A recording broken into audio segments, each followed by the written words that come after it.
So this panel is on European security agenda in the 21st century, and we're going to have 4 speakers. The first one is Andrew Cottey, the second one is Eva Saeva, third one is Simon Sweeney together with Neil Winn, and the final one is Daniel Pedersoli with Vinícius, Armele, Leal. Perfect. I will immediately give the floor to Andrew, who will be speaking about European security, a historic constitutionalist perspective. Andrew, let me actually give you access to the sharing screen facility. You should be able to if you want to. Okay, thank you, Helena. Let's see if I can get that working.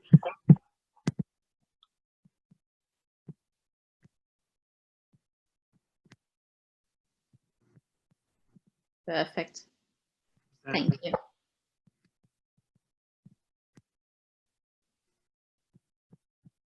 People see my slides there? We see half of the slides. Okay, I can see if I get it to that better.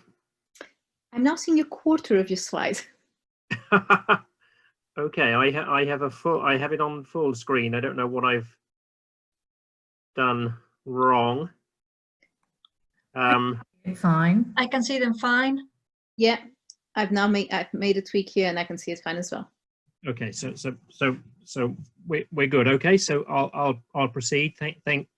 Thanks, Lena. So as the title suggests, my paper tries to put or use a historical institutionalist theoretical perspective to understand European security. And I suppose it's motivated by an interest in this perspective and also the argument that, you know, we're more used to realism, liberalism and social constructivism as perspectives on European security. So I suppose the paper tries to argue that historical institutionalism may be able to tell us something new and different that perhaps other theories don't tell us.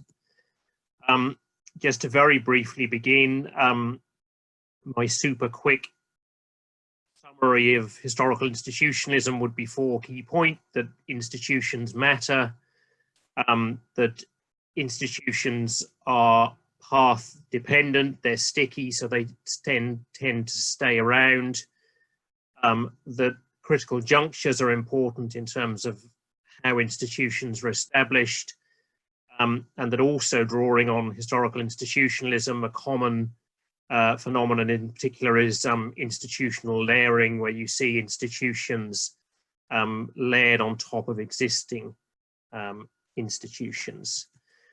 So my first big point really is just that if you take a historical institutions perspective, I would argue that 1945, or actually more specifically, if you like, the decade from 1945 to 1955, can be viewed as a kind of meta critical juncture, and that what we've seen since there is the establishment of enduring institutions which endure to this day, so for at least a relatively long period in terms of international institutional terms.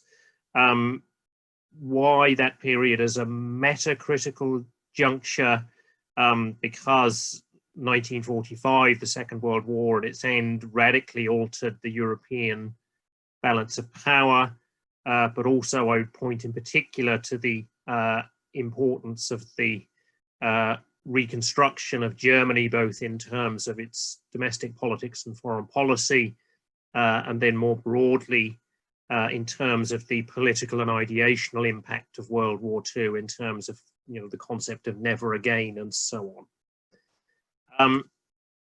My big point here, I guess, would be that what we've seen is a set of institutions that developed after 1945 and which have endured multiple crises, various Cold War crises, Suez, Vietnam, burden sharing, which was discussed in the previous panel, the end of the Cold War, when at least some analysts predicted NATO wouldn't survive, severe differences in the Yugoslav conflict and also during the Iraq War, and as I put there, President Trump, question marks, so we have to see in particular whether NATO will outlast President Trump, but my historical institutional logic would suggest that it will do.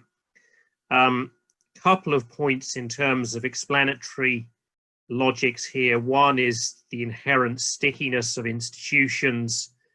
The second point would be that for NATO and the EU, in a sense, we've seen no dramatic demonstrable failure. So institutions may be replaced when they very clearly failed.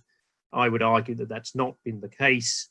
And also to bring into this points about the risk and credibility of policy alternatives.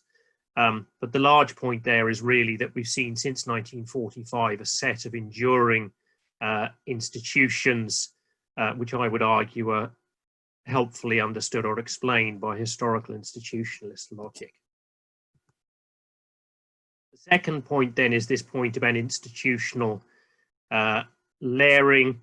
And I guess two key points to see here is that we've seen separate institutions layered on top of one another, and we also see institutional layering within institutions. And perhaps to look at two key periods here in the 1970s, you had the establishment of the forerunner of the CFSP, European Political Cooperation within the European Community as it then was, and also the CSCE.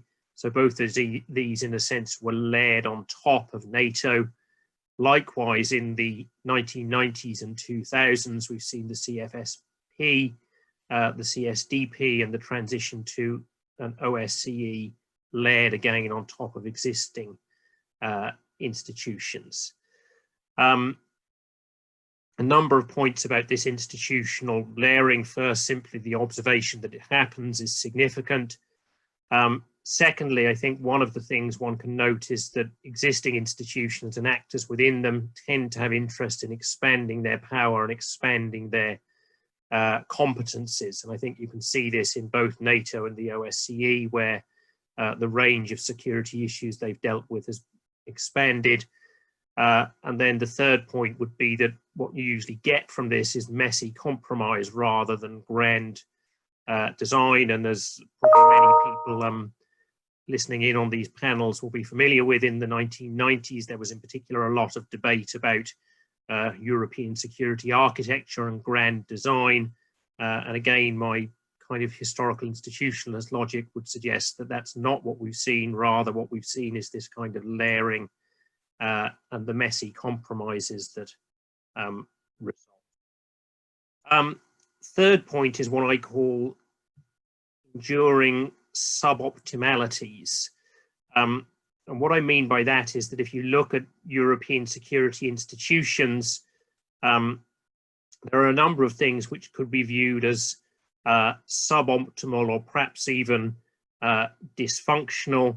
But again, the historical institutionalist logic would suggest that once these things get built into institutions, they tend to endure despite the fact that they're suboptimal. So free riding and the NATO burden sharing debate, the problems of unanimity within the CSCE, OSCE, and the, using Christopher Hill's terminology, the capability expectations gap within the EU. So I would argue that these are all examples of what I call enduring suboptimalities, which again, historical institutionalists, I would suggest, wouldn't be surprised that such suboptimalities endure.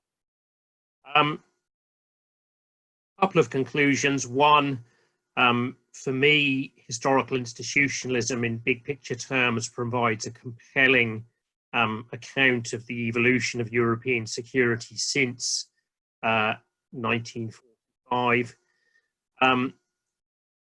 The second point would be just to think a little bit about historical institutionalism alongside other major theories.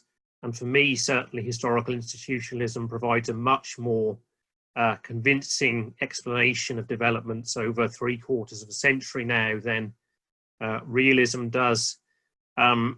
I see certain parallels between historical institutionalism and liberalism and social constructivism. So those theories may be more compatible perhaps than others. I'm happy to come back to this point in Q&A, but I think there is a question about whether historical institutionalism really has an underlying causal or explanatory logic in quite the same way that realism and liberalism perhaps do. And then one sort of final set of points. I sort of sum up the logic of all of this as nothing lasts forever, but some things last for a very long time. And there's the commonplace tendency, in particular in relation to NATO, but also in relation to the European Union, to make this argument that, you know, they're about to collapse or we should expect them to collapse.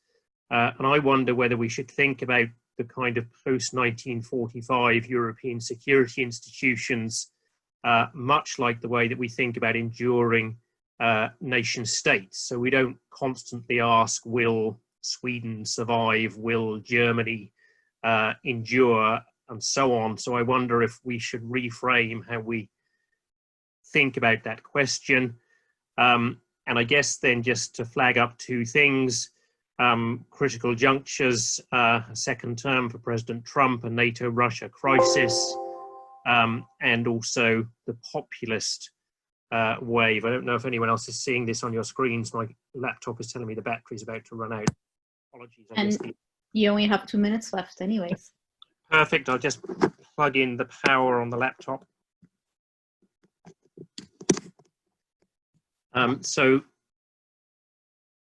thanks, Lena. I'll just maybe finish up by saying, I suppose part of the logic of this would be, you know, come back in 20 years' time, or maybe even another 50 or 70 years' time, and see what has changed as what has stayed the same. The logic of my historical institutionalist argument would be that some of these institutions established after 1945 will endure. So I guess as a concluding remark, time will tell. Thank you. Perfect, excellent timing. Could I now invite Simon and Neil to take the floor, and they'll be talking about critiquing the effectiveness of EU NAVFOR MED Sophia, an example of the comprehensive approach to security. Yeah. Fantastic. Hello. It's already done. Yeah, can you see the slides? Yeah. Is that good? Yeah, if you now press the button to actually just start the presentation. Then... Is that good? Perfect. You can see the slide. Okay.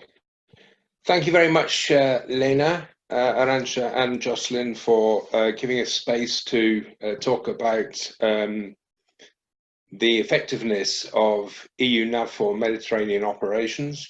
A version of this was presented in Birmingham in January, but we've progressed the work, myself and Neil. Neil is the co-author of the eventual paper that we expect to construct from this.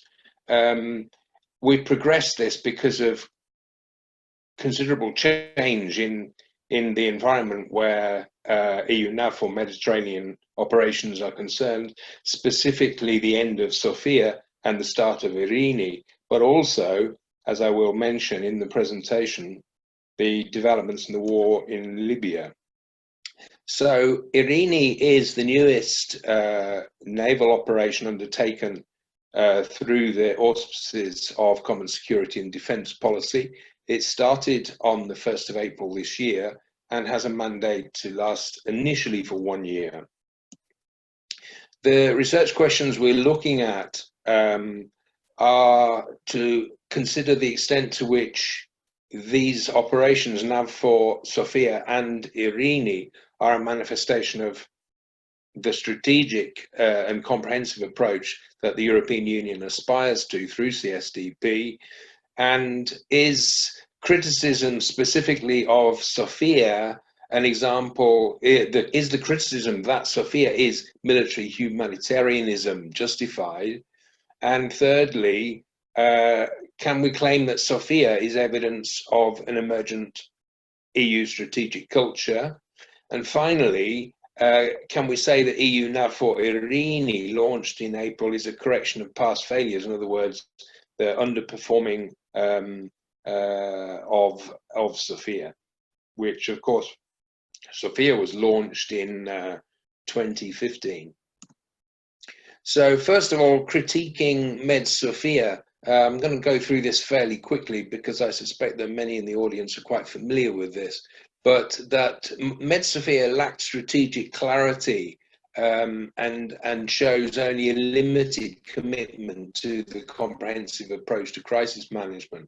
That particular criticism, though, is to a degree undermined because it isn't just Sophia that shows limited commitment to comprehensive approach, but the entire modus operandi and the entire level of commitment to CSDP lacks a full engagement with the aspiration to perform through a comprehensive way of working. Sophia was, in fact, a security-focused approach to border management. That's a substantial criticism that actually it became about defending Europe, another version of Fortress Europe, if you like, and there's more on that to come. The mandate contradictions, it started as a civilian crisis management tool focused on migrant rescue, but it broadened its functionality well beyond being civilian crisis management. Do we see instead that Sophia is an illustration of the EU acting as a traditional foreign policy actor, defending its own specific interests rather than being a humanitarian intervention tool?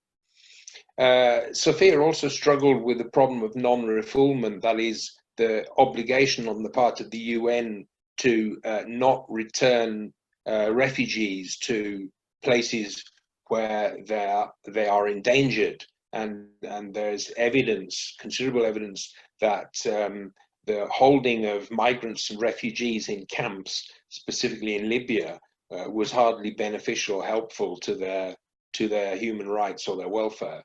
So a problem there. Issues of legitimacy and legality, also that CSDP actually is instrumentalizing Sophia as a foreign affairs instrument, but it's weakened by there being a lack of common interest among member states and different levels of member state engagement. In fact, Germany withdrew from Sophia. And finally, perhaps most importantly, apart from the confusion in the mandate, the idea that Sophia was a CSDP instrument fulfilling area of freedom, security and justice objectives and working with AFSJ tools, namely Frontex, the European Border Control Agency, and Europol. To what extent was Sophia a comprehensive approach? Well, preventative action, yes.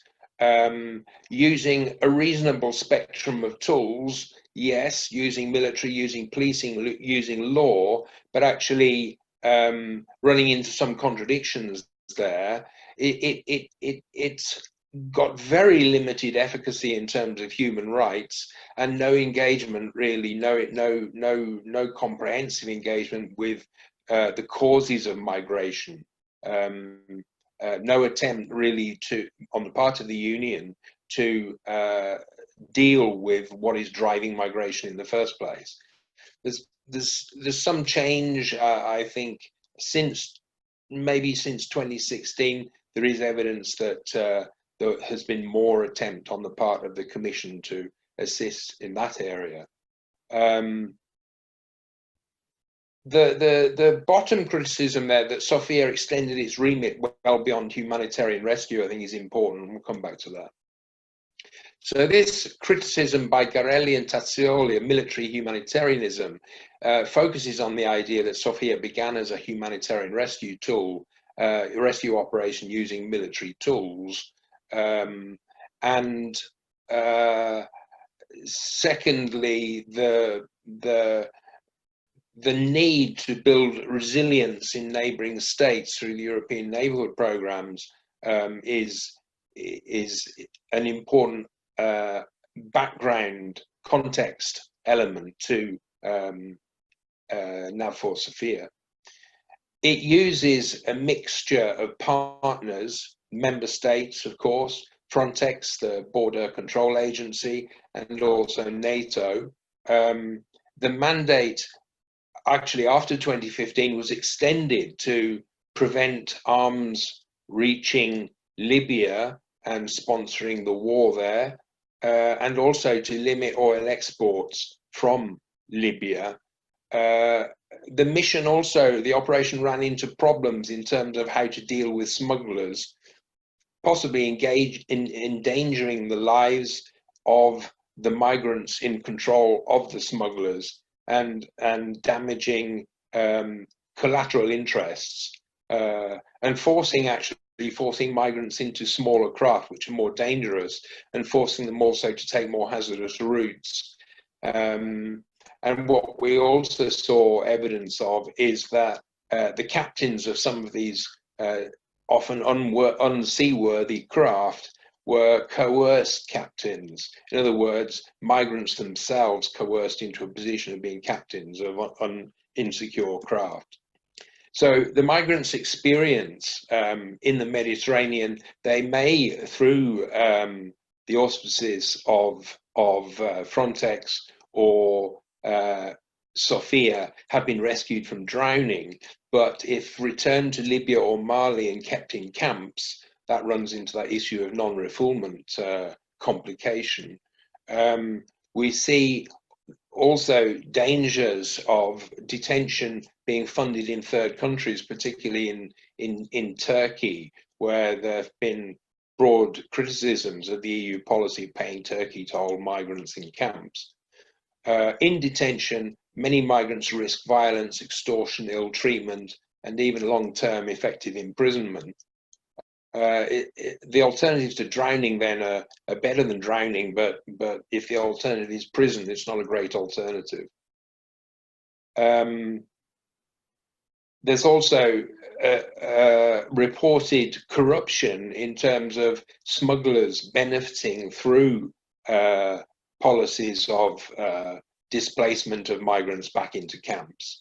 And also the mission, Sophia also runs into problems in its further mandate to assist in the training of Libyan Navy and Coast Guard when the security of the Libyan government itself is in question, and when the probity and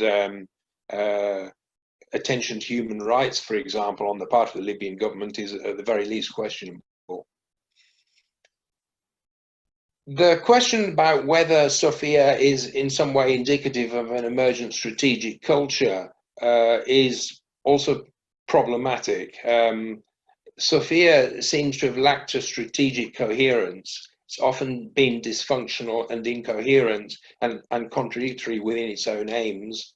It problematizes migrants. It reinforces this notion of fortress Europe. It doesn't address the drivers and sources of migration. And it's plagued by a contradiction between milieu goals, making the environment safer and better, and possession goals, defending through principled pragmatism European Union interests. And support for Sophia seemed to be conditional on member states being able to say, oh, well, at least Sophia is keeping the migrants out of Europe. This fortress Europe idea attracted support from member states, if not explicitly, at least implicitly. So given the host of problems, certain responses emerged. One of the earliest and one of the more positive was the Commission launching in 2016 the EU Migration Partnership Framework, which attempts to integrate migration into CFSP, into EU aid programs and member state contributions. And according to the Commission, between 2016 and 2020, this amounts to an aid program valuing around 88 billion euro. But the Sophia mandate was not renewed, and the operation was closed at the end of March and replaced by IRINI, which itself is a clear admission that Sophia wasn't working. But still in 2020, this year, we have the problem of the developing crisis in Libya, a failed and failing state, and disagreement among member states on what to do about Libya. So the issue of Libya has worsened in recent months. Since 2014, there has been a war, as many of today's audience will be fully aware, between the UN-backed government of national accord in Tripoli and rebel forces led by Khalifa Haftar in eastern Libya. However, the complication here is that the government of national accord is backed by Turkey and nominally by the European Union. It receives weapons by sea, and it is IRINI which is there to prevent the arrival of weapons into Libya using sea routes. And yet the opposition, that is the rebel armies of Haftar, are supplied by land, and they receive backing from Russia, Egypt, and the UAE, and attract a certain amount of sympathy too from France. Why? Because France sees Haftar and his forces as potential allies in the war against Islamic extremism elsewhere in the continent. Austria and Hungary have been particularly critical of the way IRINI has been set up. And so there are differences among EU 27. The EU lacks hard power in terms of its capability of enforcing security or managing conflict avoidance in the Mediterranean, and the aspiration of an EU strategic culture were hardly visible. And those were criticisms raised by a recent article in the Financial Times. So what is IRINI actually about? The mandate, as I said, has got a year initially, and its primary mandate, according to its statutes, are that it is to enforce an arms embargo using air, sea, satellite assets in support of UN Security Council resolution. Now, it's mainly air assets that are being used to track arms transmission across the Mediterranean or into Libya. The sea engagement is rather less. The second and third and fourth aspects to the mandate are lesser order items, but nevertheless they are significant. And what's also significant here is what is not there. In other words, there's nothing really about humanitarian crisis intervention. Time? Yeah, couple of minutes. Okay. So we can say that the mandate is narrower than that afforded to Sophia, which maybe meets the criticism of Sophia that its mandate was too wide. But let's remember that Sophia started as a humanitarian intervention to rescue migrants in the sea. And that's the part that maybe had popular support, but has been taken away from IRINI, with obviously there are fewer migrants trying to cross, but there are migrants trying to cross. And this fourth mandate of IRINI to disrupt the people trafficking and the smuggling networks uses information gathering and aerial reconnaissance. It's not about rescuing vulnerable people who are at risk of drowning.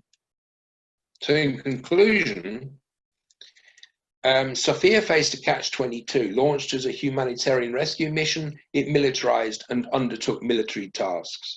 It reflected, therefore, military humanitarianism.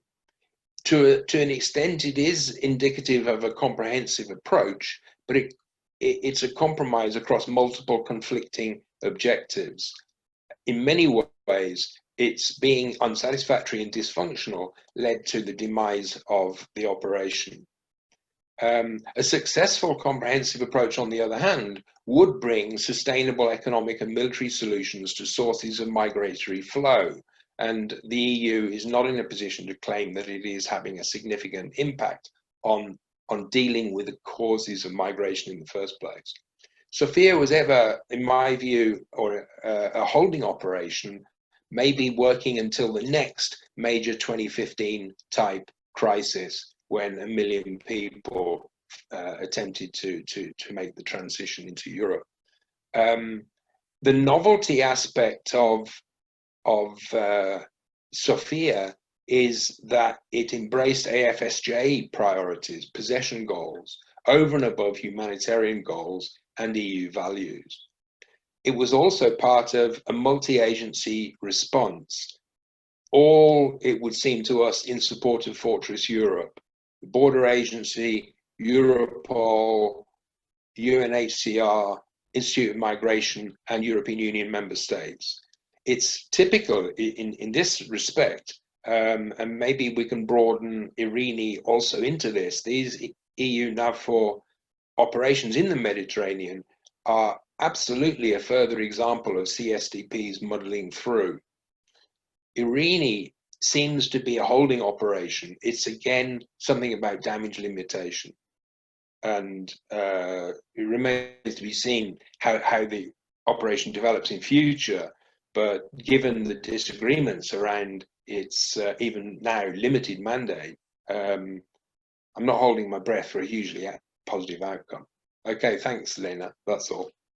Thank you so much, Simon. Could I, and thank you as well to Neil, of course. Can I now have, give the floor directly to Danielle and to Vinícius, and they're going to speak about yellow as a threat, criminalising urban protests as a political mechanism. Hello everyone, hi. Do you hear me? Yeah. Right. So thank you, it's a pleasure to be here. Well, let's get straight to the point. I'm Daniel, I'm a PhD student from the Pontifical Catholic University of Rio de Janeiro. And hello there, my name is Vinícius. I don't know if you can hear me well. I'm from the same university. Right, so we seem to bring more of a sort of different paper. We've put aside for a bit our classical IR theories, and we've tried to debate and build something with more of a philosophical side of it. As you see, the title of the paper is Yellow as a Threat. So we've been trying to discuss the idea of the Catalan protests, of the Catalan CDR and the yellow vests, with on the light of Derrida and Walter Benjamin.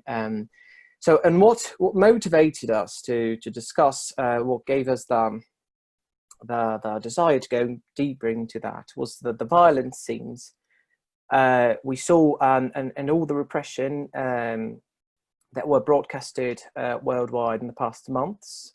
So we could see that both the yellow vests and the CDR being harshly repressed, and so and how they were depicted in world media, especially in European media. So basically, we tried to question ourselves. So how does the idea of threat and danger, how are they articulated as a state response in a move which both criminalizes social uprisings and constructs the notion of us and them?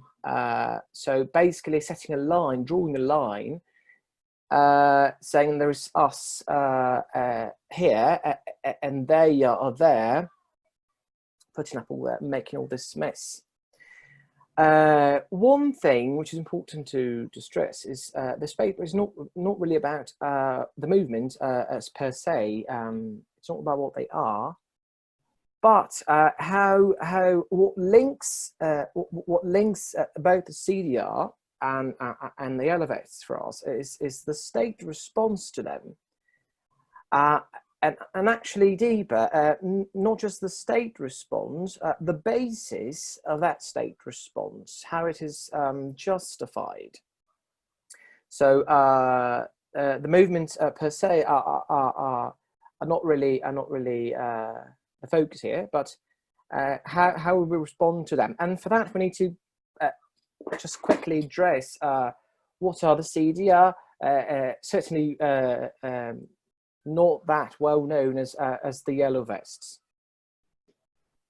So I will not get too much from the time of explain the yellow vest, but the yellow vest movement, as known as the Gilets jaunes, they began in November 2018 when thousands of people across France spontaneously organized to block roads and roundabouts that lead into nearly every town in France, dressed in their yellow motorist vests in order to protest a planned hike in tax on diesel fuel.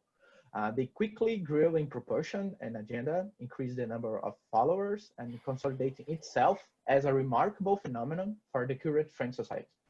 The protests took place in the form of riots, interrupting roads, making barricades, graffiti, for example. These gave way to a generalized protest against the political system, institutions, and mainly the President Emmanuel Macron himself, transmit in the logo, the slogan, Macron démission. Since then, since the beginning of the movement, multiple methods have been used in order to maintain order by the state. Actions have been carried out by the French police and to prevent and repress disturbance to public order during the occupation of public space, being confronted by the state security apparatus. The police is being called by the movement as force de l'ordre, force of order, and they are accused of acting brutally and carrying out an excessively severe repression using tear gas, flashball, and causing serious injuries and mutilations. Right, certainly not as well known as the yellow vests are the CDR, which what are they? They're small groups. CDR stands for Committee for the Defence. Now there's a discussion here if it's Committee for the Defence of the Referendum or the Defence of the Republic. Anyway, certainly now it is more used, a Committee for the Defence of the Republic. They were born in the midst of the Catalan independence referendum in 2017. So they were initially thought of as a means to guarantee the referendum would be held, because Spain was cracking down on the attempts both juridically and by means of force, of political force and police force. So they were the ones that occupied schools and guaranteed the referendum was initially carried out. Then ultimately, after the main leaders being imprisoned and some of them fleeing the country, they became known for setting up small but regular actions of resistance. And they came into wider public attention last year when the Spanish Supreme Court issued their final decisions on the judgment, and the independentist leaders received heavy sentences. So like a total like 100 years for like 9 people. So coming back to the core of our analysis, so what drew our attention is how can you link these two state responses, towards these social movements? How are they linked, and how can they be seen in their spectral terms? And so to try to answer this, how does this answer apply? Normally what we see is a characterization of one side as fair, the one which has outright violence, and another one, the other side, seen as the aggressor, as violence, as brutal. And this is what Walter Benjamin called sanctioned violence, the difference between unsanctioned and sanctioned violence. this is what called our attention for this paper. So the main goal here is to try to understand what is presented as separate from one another, what is presented as something which is clearly separate. One answer, when one answer is articulated as legitimate, and another one which is illegitimate. One authorized, while the another one as no authorized. So we try to how this authorizing and authorized authority takes place, how this process took place. And that's why we try to apply these two authors, Benjamin and Derrida, and mainly what Derrida calls as force of law, which ironically it's matched with force de l'ordre as the yellow vest. And so force of law, and what Walter Benjamin understand as Gewalt, which is a German word that calls we can use as violence and as power itself. So this is what something that call our attention for the project. And if you take, for example, Derrida's grammatology or speech and writing, and the idea of différance, it's easier to understand this construction of us and them as not really separated selves. So the idea of différance could be actually understood as a tool to see these as not separated ideas like the state and the CDR and the state or the yellow vests, but actually concepts that cannot be understood one apart from the other, in the way that the force, legitimate force, cannot really be understood apart from legitimized force. And in that way, these concepts intertwine. And for example, when Derrida talks about the force of law, and he brings up Walter Benjamin's Gewalt, which is both these figures as both the law, which is authorized, and the authorizer. So, and in doing that, it's not that there is a French state or Spanish state and there is the people. This idea of their separation is actually constructed by the very repetition of this speech, of this construction. So in a way, for example, when Derrida talks about every time about the premiere, for example, right? About the premiere, for example. So the premiere is already an avant-premiere. So what you build is actually the novelty is actually only possible to be understood as a second, because it is the second that makes the first the first. So basically, coming back to the core of it, this paper that we're still writing tries to see how do you articulate these concepts, not in metaphysical terms, as state and people and violence and legitimate violence and unlegitimate violence, but how they work in their spectrality, like combined and intertwined. Yes, and just to point something else, it's something Benjamin already did in a kind of way when he points to the police as the institution of the state, which by Benjamin it's itself as a spectrum mixture of this kind of action. The police is itself the law, the lawmaking and the law preserving methods. It's one institution who can both be at the same time these two kind of violence which we are trying to point in this project. So we think we can end here. Perfect. I think we managed just to end just in time. Yes, absolutely. Great timing. Thank you very much. And a Thank you. really well coordinated presentation. It's rare to see something like that. Amazing. It's almost like a dialogue between the two of you. Fantastic. Can I now open the floor for any questions you might have from the audience?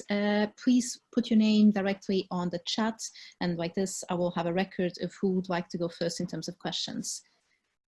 So any questions? And in the meantime, you can hear a lovely rain falling here in Whitley Bay.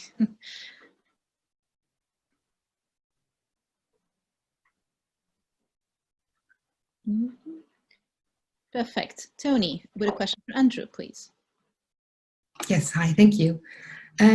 So Andrew, you mentioned in your presentation that there's this issue that historical institutionalism might lack kind of an explanatory logic. And I was wondering if you could just expand on that a little bit, maybe with an example in terms of, so all of our favorite topic, Brexit, how historical institutionalism could explain that in terms of the impact on security, if it would just frame it as a critical juncture, or if it could explain it in a certain way. Thank you. Yeah, thanks. A good question. I mean, I suppose my sort of large point is that if you think about, for realism, the key explanatory logic is, balance of power and so on. For some forms of liberalism, the explanatory logic is domestic politics and regime type. And if you take sort of European security as my kind of case study, I think the argument that institutions are sticky and that we've seen, institutional embedding and path dependency, for me, is highly persuasive. But what historical institutionalism, I suppose, if I'm being critical, would say doesn't get you to is, why are the institutions which emerged after 1945 more path dependent, more sticky than previous institutions? And then, arguably you could come back to liberalism and make arguments that actually it's about, for instance, domestic politics and the consolidation of democracy. So I think part of this is my sort of criticism of historical institutionalism, is that it doesn't explain, to me anyway, very clearly why some institutions may endure and why others may not. So that's, for me, part of the puzzle. And I suppose to turn to the Brexit question, and obviously that's not my paper, but I mean, I think it's a valid question. I think the first question one would ask, well, why did Brexit happen in 2016? You could argue that a historical institutionalist logic might argue that once the UK had joined the EU, you would expect it to remain in the EU, and Brexit would actually run very much counter to that kind of historical institutionalist logic. And then you could say, there is some literature exploring, why did Brexit occur in 2016 and why did it occur in the way it did. So I don't know exactly if that answers your question, but I think the question is a good one because it does, as I say, highlight some of the limitations of historical institutionalism. So on the one hand, I think historical institutionalism adds something to our, I don't know, theoretical palette, if you want to put it like that. But I mean, I also think there are some issues, particularly around this point of the explanatory variable, where historical institutionalism has limits. So it's a partial answer to your question, maybe. Thank you. Thanks. Thank you, Andrew.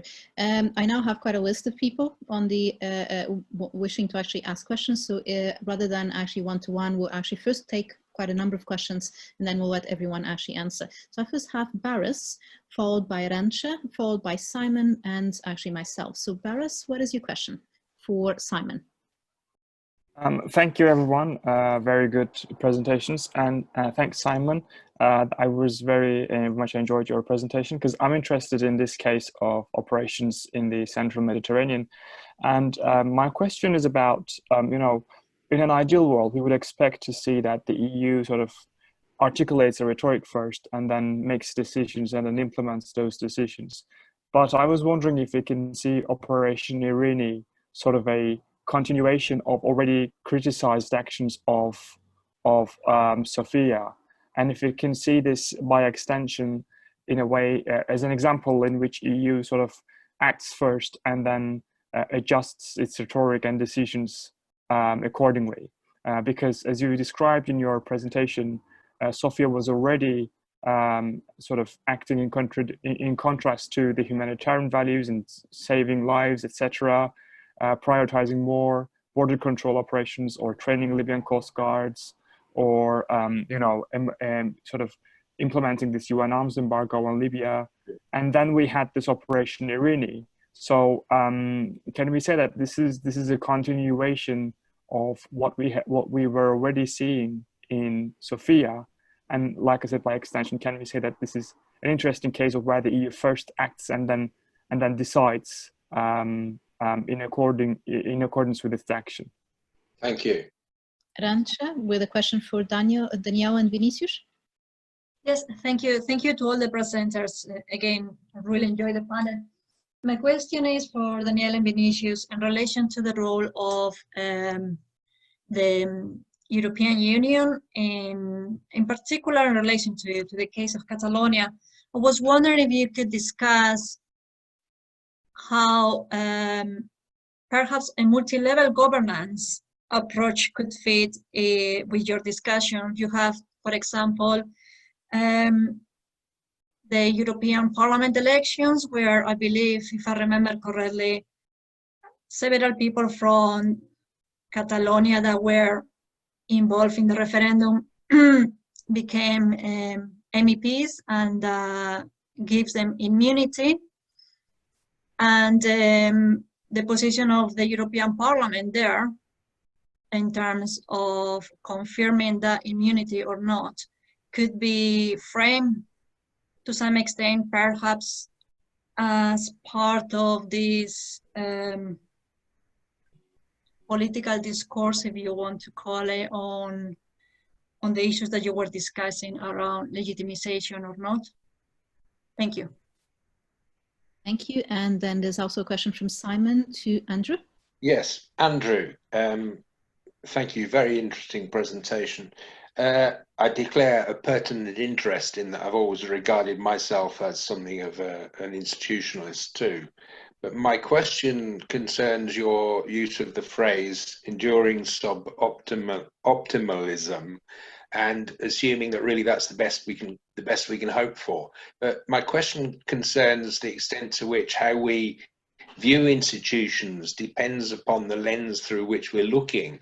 Because if one is, for example, a small business owner from Sarajevo, reflecting on the post-Second World War history and the breakup of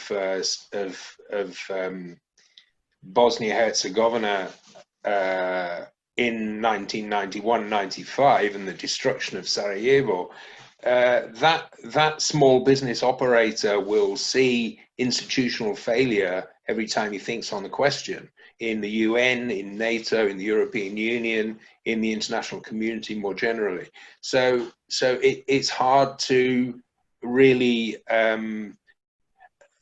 see suboptimalism as an ideal description when others, certain people in certain situations, will see only abject failure.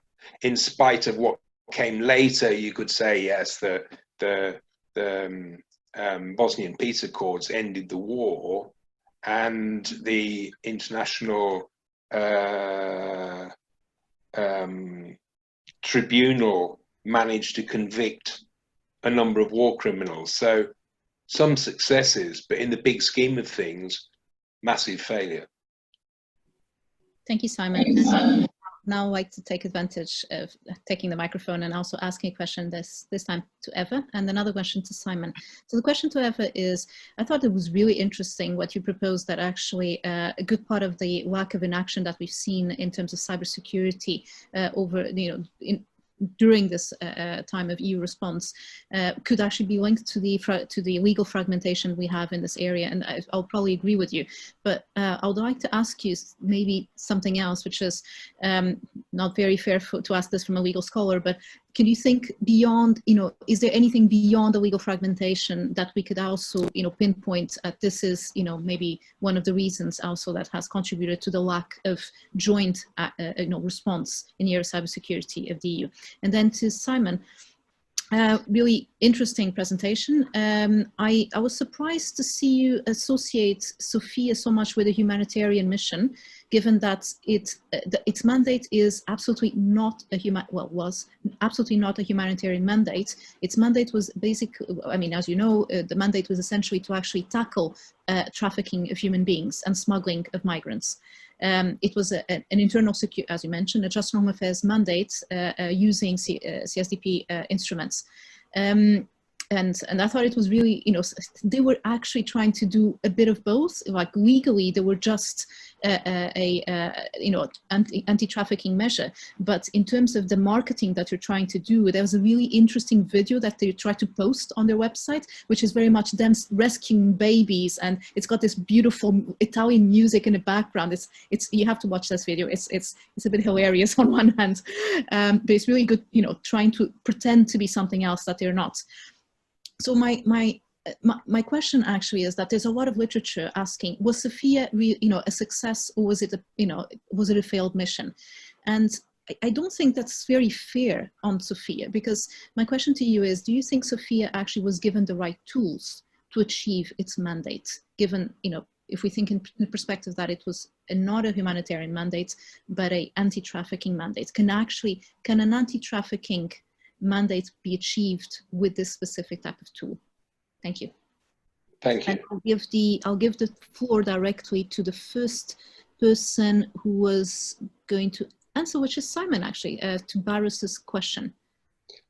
Okay, thanks. Barris, thank you for the question. So you're asking really if the EU moves from rhetoric to implementation, and if IRINI is actually a continuation of Sophia.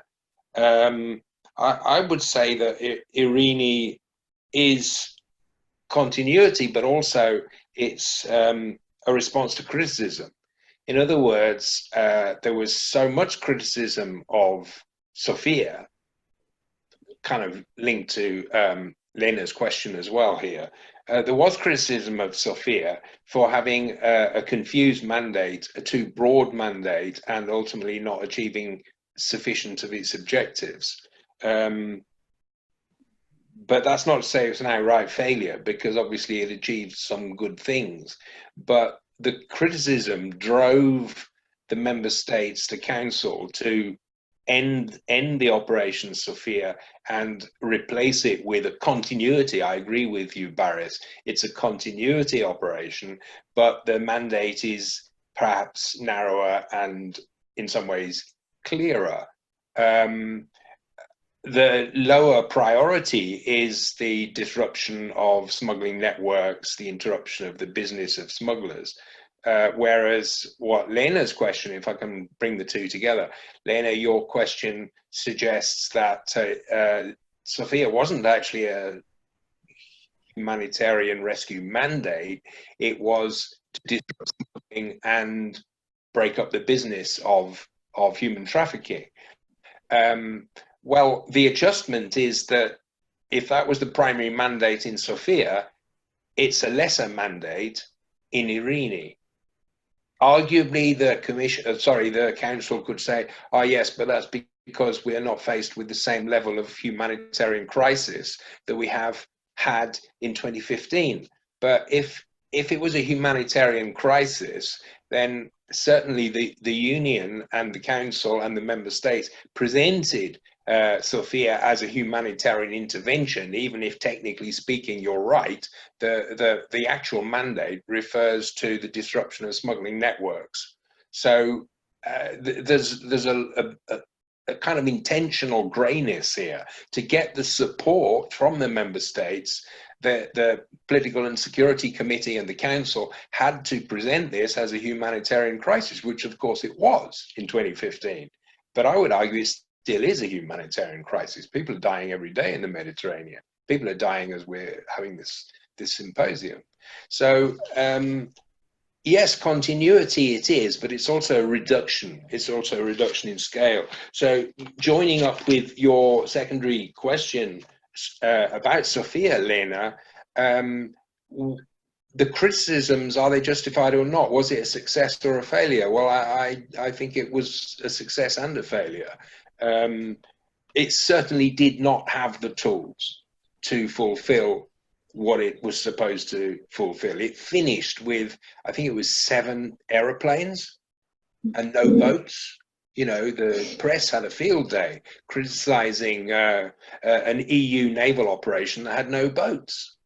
I mean, unbelievable. If you're trying to appeal to the public, then you should avoid absolute calamities like that. Thank you. Who comes next? Danielle and Vinícius. Well, thank you for your question around chat. I personally believe that the EU will have a very important role in the Catalan question, though it might be trying to downplay it a bit initially. Well, personally, I think this agenda was trendy a few years ago. Then economic crisis sets in, and it gets somewhat of a low key. And in my opinion, I think the EU was trying to keep it like silent for a bit, because there are pressing problems, or for them more pressing problems than regional identities. So much so that one of the things, in the case of the yellow vests, my friend Vinícius wants to talk a bit more, but regarding the Catalan case, I think one of the things, so much so that one of the things that the leaders who managed to flee the country been trying to do is to set up and broadcast their intent European-wide and even worldwide. So Carrapico returned to Scotland, and then all the others, and Puigdemont was captured returning from Denmark for a lecture, and you've got Marta Rivera in Switzerland. They've all been trying to capture European attention, in my view, not so successfully up to this point, because this agenda has somewhat slided to second-tier importance, especially now with coronavirus. And something tells me that this topic will try and be silent as much as possible until we do have some sort of agreement as for Brexit and Scotland case. So my hunch is this issue will return only when Scotland's issue is somewhat settled. Because what Catalan leaders ask for is a referendum, is exactly what Scotland had. And so, but responses have been quite different, have been fairly different.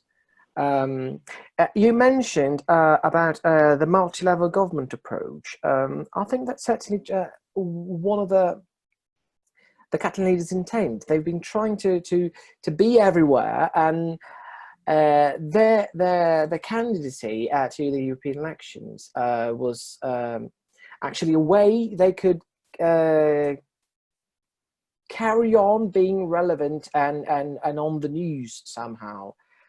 And the Spanish state's refusal to accreditate Puigdemont and the others who had fled the country really capture the attention. But then coronavirus sets in, and this agenda is somewhat silenced. And especially now that the left and Podemos and the PSOE are in government, I think the leaders like Puigdemont and Junqueras, independentist leaders, when the right is in government, it's easier to. It's an easier target, I think. So it's harder to make the case for independence, at least in my view, with a left government in place. So basically, to sum up, I think we treated this as an European security issue because, much though it may not be admitted by many European leaders, it affects them all, because Spain's definitely playing the trade-offs between recognition and Scotland, and you certainly have the Basque Country. So in my view, a multi-level government, multi-level approach will certainly try and will certainly be a tool. But I have a hunch that this subject will slide into a bit of a silent period for the next months, to return if when and at least some new directions are set up regarding Brexit in Scotland. I think EU, to sum up, will try and solve this like once and for all.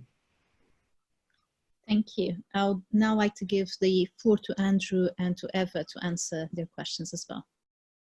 Okay, thank you. So to Simon's question, I guess maybe 2 points on the enduring suboptimalities, as I call them. I suppose my core point is that you could have suboptimalities built into institutions, and those suboptimalities endure, but they don't necessarily constitute a strategic failure for that institution. And I guess one can, debate, what exactly constitutes strategic failure. But if you take the NATO burden sharing debate, there has been throughout NATO's history an element of European free riding on America. And I think that's kind of almost undisputable. The Americans don't like it, but it may, and it's a kind of suboptimality, but it may not actually be a bad thing from a long-term strategic perspective. But I'll maybe leave that there. I mean, I absolutely take your point about, depending where you sit, as it were, one's perspective on whether, if you like, the post-1945 European institutions have been a success or failure would differ significantly. I suppose my argument would be appalling as what happened in the Bosnia and former Yugoslavia in the 1990s was, and appalling as some of the failures of external intervention were. Absent things like NATO and the EU, the situation could have been even worse. And I suppose my sort of metaphor would be Sarajevo, 1914. The one thing which didn't happen, thankfully, is that the conflict in Yugoslavia didn't escalate to a Europe-wide or even global war. And I would argue that's in significant part because of institutions like NATO and the EU. But I mean, I do absolutely take your point that if you're a citizen of Sarajevo who lived through, or obviously many people didn't live through that war, your take would be very different. Thank you. Thank you. Is it my turn now? I suppose it is, yes. So thank you, Helena, for your question. We've got a few minutes left. beyond the legal framework, what are the reasons for the lack response? Well, basically, we can find the answer in the actual way the EU is built, in the sense that when it was founded many years ago, it was a completely different animal from what it is today, and the single market and the internal market were one of the main sort of pillars. We actually have the NIS directive legal basis that's found in Article 114 of the TFEU, which talks about approximation of laws and avoiding fragmentations among the member states. So basically what I'm trying to say is that the Commission, when it legislates, it starts from the point of view of the internal market, of the single market. That's why we have an ESA, which is an internal market agency. But then again, we have the EEAS and the external dimension. So when we talk about NIS, we talk about cybersecurity from the internal dimension point of view. When we talk about, for example, cyber defense, we do have the external dimension of the EU and how it acts externally towards its allies or sort of adversaries. And we have the External Action Service for that matter. So basically what I'm trying to say, the reason for that fragmentation, the reason for the lack of response, the reason sometimes that the EU is not coherent in its approach, it is rooted in its actual nature, the way it was built, the way it has been going. And I said it before, when we talk about national security and cyber defense, member states are probably never going to actually give this competence to the European Union fully, so that it becomes not even a shared competence. Yeah, basically, yeah. I hope that answered your question. Thank you. Thank you. And thank you. Oh, we finished perfectly on time. So thank you to all the participants. Lena. Okay. Sorry, I think Vinícius would like to make a brief comment. Oh yeah, of course. Oh, sorry. You put this on the chat. I just didn't see it. Sorry, Vinícius. Oh, I will try to make it quickly. It's just to stress, as Daniel and we are trying to look at the process in France and in Spain. We are trying to understand how this kind of movement, the protest, as a regulatory problem, to understand it as a security problem. This is an attempt to understand and not try to differentiate external problem and internal problem. So it seems to me that many of our projects here or research here try to just to delimitate and separate this kind of things. And as we talk about the founding principles about the EU and this kind of things, we are trying to pay attention in some movements that are calling for internal problems that are not disconnected from external problems. And this is an attempt to call this attention. The EU, for example, as was the question up for my colleague, failed so much to call and condemn publicly about this kind of violence by the states. France is the only European country who used some kind of guns against riots. The riot police use some kind of guns who are banned in many other countries. For example, tear gas, which is normal to use in public protests, it's prohibited by Geneva Convention. So the point here is to stress the importance to protest like this, to phenomena like this, to understand security, European security as a whole, to understand security as a whole. So thank you. Perfect. Thank you very much then.